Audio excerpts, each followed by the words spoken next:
برطانیہ میں 30 برس ساتھ رہنے کے بعد 100 سالہ نورا وٹکس نے اپنے 74 سالہ ساتھی کے ساتھ شادی کرنے کا فیصلہ کیا ہے اور اب وہ دلہن بننے کے لیے کافی خوش ہیں۔ یہ جوڑا آئندہ ماہ شادی کرے گا۔ نورا وٹکس سے یہ پوچھا گیا کہ انہوں نے یہ بندھن باندھنے میں اتنا وقت کیوں لگا دیا تو نورا کا کہنا تھا، میں نے اس کا انتظار نہیں کیا، زندگی بہت تیز گزری، میں کچھ نہ کچھ کر رہی ہوتی تھی۔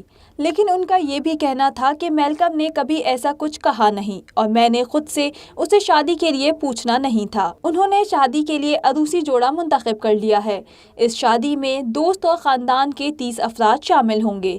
یہ جوڑا آئندہ ماہ اپنے گھر کے قریب واقع ہوٹل میں شادی کرے گا۔ نورا وٹکس کی اس سے پہلے 2 مرتبہ شادی ہوئی اور وہ بیوہ ہوئیں، جبکہ ان کے ہونے والے شوہر یٹس میلکم طلاق یافتہ ہیں، جن سے وہ سن 1980 کی دہائی میں ملیں اور تب سے وہ ساتھ ہیں۔ میلکم سابقہ بس ڈرائیور ہیں اور انہوں نے چند ہفتوں پہلے ہی نورا کو شادی کی پیشکش کی۔ ان کا کہنا تھا، چونکہ ہم ساتھ ہیں اور لوگ ہم سے پوچھتے ہیں کہ آیا ہماری شادی ہوئی یا نہیں تو بہتر ہے کہ ہم شادی کر لیں۔ ان کی ہونے والی دلہن کا کہنا ہے کہ وہ اتنے عرصے کے بعد اس پیشکش پر حیران نہیں ہوئیں۔ مجھے لگا کہ یہ ایک اچھا خیال ہے۔